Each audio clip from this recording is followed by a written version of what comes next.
আপনারা দেখছেন আদর্শ তিতুমির পত্রিকার সঙ্গে রয়েছি আমি ধৃতরাষ্ট্র। আজকে আপনাদের সামনে আমরা একটা ফেসবুক পোস্ট তুলে ধরছি।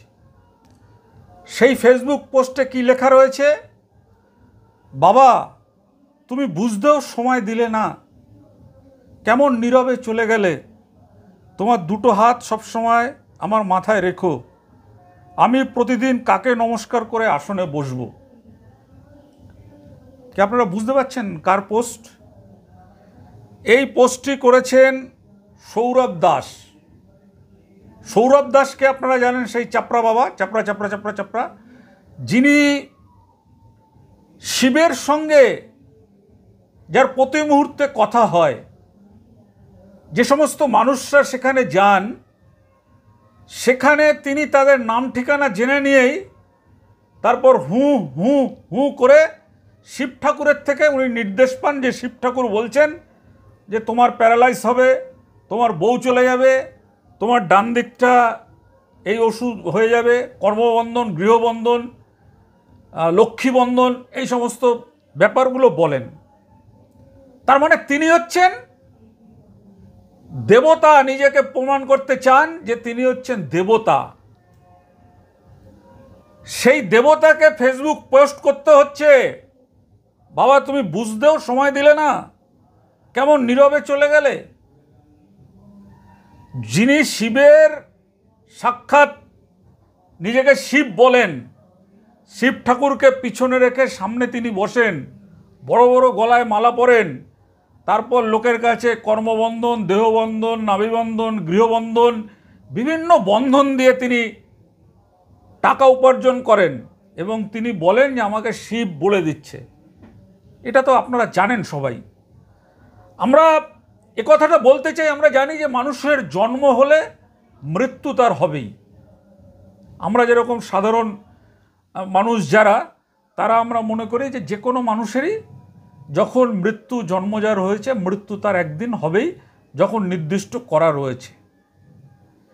এখানে আমরা এই যে সৌরভ দাসের যে বাবা সুজিত কুমার দাস, উনি মারা গেছেন, আমরা ওনার আত্মার শান্তি কামনা করছি। শান্তি কামনা করে আমরা বলছি যে মানুষ ঠকানোর যে ব্যবসাটা, যিনি শিবের থেকে সব কিছু জেনে যান, শিব ওনাকে বলছেন যে অমুক তোমার বউ পালিয়ে যাবে, তোমার ডান দিক হয়ে যাবে, তার ক্যান্সার ভালো করে দেন, বিভিন্ন ভালো করে দিয়ে তিনি মানুষকে বোকা বানান, মানুষকে ঠকান। যার জন্য কিন্তু আজকে তাকে এই পোস্টে লিখতে হচ্ছে, বাবা তুমি বুঝতেও সময় দিলে না। যিনি নিজে স্বয়ং শিবের সাথে কথা বলেন, তাকে বুঝতেও সময় দেয়নি, তিনি নিজে বলছেন কেমন নীরবে চলে গেলে। আমরা এই কথাটাই বলছি সৌরভ বাবু, যে আপনি যে ভণ্ডামি করছেন, এটা ভণ্ডামি ছাড়া আর কিছু নয়, ভণ্ডামি ছাড়া কিছু নয়। আমরা এটাও বলতে চাই যে তার যে বাবা মারা গেল, তিনি অনেক ওই সিনেমা আর্টিস্ট ছিল, তার ক্যান্সার ভালো করে দিয়েছে, তারপরে কারুর গৃহবন্ধন সবই সে বলে দেয়, মানে তাকে সব শিব বলে, আর পাশে একটা মা কালী বসিয়ে রেখেছেন। তাহলে তার বাবা যে মারা গেল তিনি বুঝতে পারলেন না? তিনি যদি সত্যিকারে যেটা আপনাদের ওপরে, সাধারণ মানুষের ওপরে প্রয়োগ করেন, বলেন যে তোমার এই হয়েছে, তোমার এই করতে হবে, নিদান দেন, এবার কেন তাকে লিখতে হচ্ছে বাবা তুমি বুঝতেও সময় দিলে না, কেমন নীরবে চলে গেলে। তাহলে নীরবে যদি চলে যায়, আপনাকে যদি বুঝতেও সময় না দেয়, তাহলে শিবের সঙ্গে আপনার কথা হয় না, তাই তো? যদি আপনার শিবের সঙ্গে কথা হতো, তাহলে তো শিব ঠাকুর আগের দিনে আপনাকে জানিয়ে দিতেন যে আগামীকালকে তোর বাবার মৃত্যু হবে, আর আপনি ওই আপনার গৃহবন্ধন, কর্মবন্ধন, লক্ষ্মীবন্ধন দিয়ে আপনার বাবার মৃত্যুটা প্রতিরোধ করতে পারতেন। এসব চলে না, এগুলো শুধু মানুষ ঠকানো চলছে। আর আমরা এখানে বলতে চাই আরও একটা জিনিস, ভক্ত যারা আছেন, ভক্ত হওয়া খুব ভালো, কিন্তু অন্ধ ভক্ত হওয়া ভালো না। কেন ভালো না বলছি? এই যে যারা কমেন্ট দিয়েছেন নিচে, সেই কমেন্টগুলোতে কেউ একবার এই সৌরভ দাস যিনি পীরানন্দম হয়ে উঠেছেন, ভূতের বাবা হয়ে উঠেছেন, তাকে একবারও কেউ বলল না কমেন্ট দিয়ে যে সৌরভবাবু আপনি তো যে কোনো মানুষ গেলেই তাদের জীবনপঞ্জি রূপরেখা আপনি সব বলে দেন, নাম ঠিকানা জেনে নিয়ে আপনি শিবের সাথে কথা বলেন, বাবা দেখো তো একটু তৎকাল লাইন মে ধরো। আবার পাশে আপনার পাশে যিনি রয়েছেন দিদিমণি, তাকে মা কালী বানিয়ে নিয়েছেন। আবার আপনি দীক্ষা দেওয়া শুরু করেছিলেন।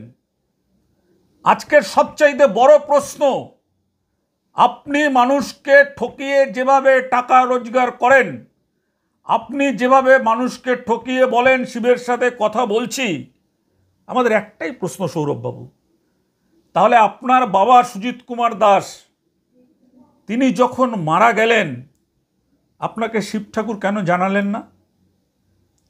শিব ঠাকুর আপনাকে কেন জানালেন না? কারণ আপনি তো নিজেই বলেন যে মৃত্যুঞ্জয়ী, কিন্তু আমরা বলি যে মানুষের যদি জন্ম হয় তার মৃত্যু হবেই। এটা একেবারে আমাদের গীতাতে লেখাই রয়েছে, জন্ম আর মৃত্যু এই দুটো হচ্ছে একই কথার নামান্তর। জন্ম যার হয়েছে, মৃত্যু অবসম্ভাবী, তার হবেই। তাহলে আপনি কিভাবে ওই পেটবন্ধন, লক্ষ্মীবন্ধন, গৃহবন্ধন, কর্মবন্ধন দিয়ে আপনি মানুষকে বলেন যে শিব আপনাকে বলছে এইগুলো দিলে আপনার সমস্যার সমাধান হবে? আপনি তো নিজের সমস্যাই সমাধান করতে পারলেন না, আপনার নিজের বাবাকে আপনি বাঁচাতে পারলেন না।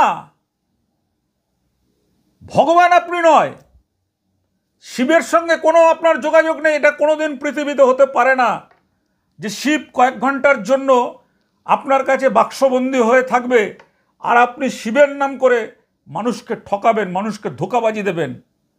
এটা চলতে পারে না। কিন্তু আমরা যে কথাটা আপনাকে বলতে চাই, আপনার বাবা যখন বেঁচে ছিল আপনি তখন বাবার সেবা ঠিক মতন করেননি। এটা আমাদের কথা নয়, আপনার ওখানে আপনার যারা ভক্ত শিষ্য ছিলেন তারাই কিন্তু আমাদের বলছেন। এমন ছবি আমাদের কাছে আছে যে আপনার বাবা খাদ্যাভাবে শূন্য খাদ্যের বাটি সামনে নিয়ে বসে আছে, আর আপনি দামি রেস্তোরাঁ থেকে অর্ডার করিয়ে খাবার এনে আপনি এবং আপনার পরিবারে আর যারা আপনার স্ত্রী সন্তান যারা আছে তাদের খাচ্ছেন, তারা খাচ্ছেন। তাহলে সৌরভবাবু আজকে এই কথাটা আপনাকে বলতেই হবে যে আপনি এতদিন যা করেছেন এগুলো হচ্ছে ধাপ্পাবাজি, এগুলো হচ্ছে ঢপবাজি, এগুলো হচ্ছে মানুষ ঠকানোর একটা খেলা। যে মানুষের চিত্ত একটু দুর্বল থাকে সেই দুর্বল চিত্তের মানুষকে নিয়ে আপনি খেলা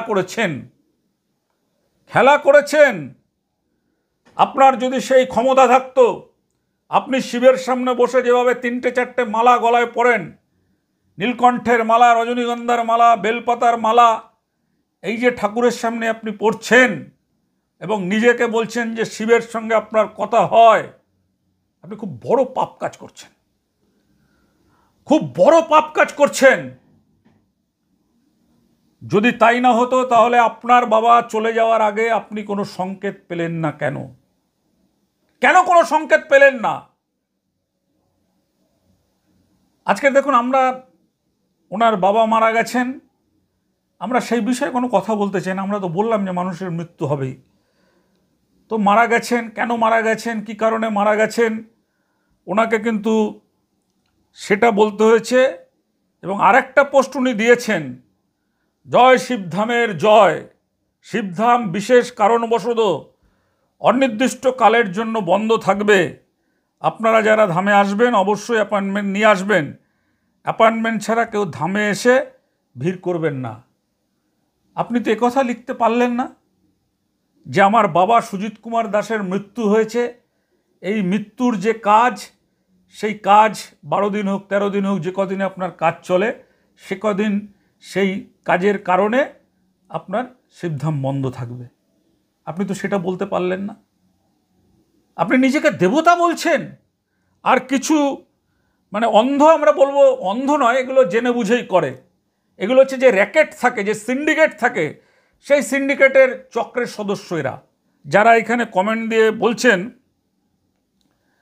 যে কবে হলো রে ভাই, কালকে এই খবরটা শুনে মন খুব খারাপ হয়ে যায়।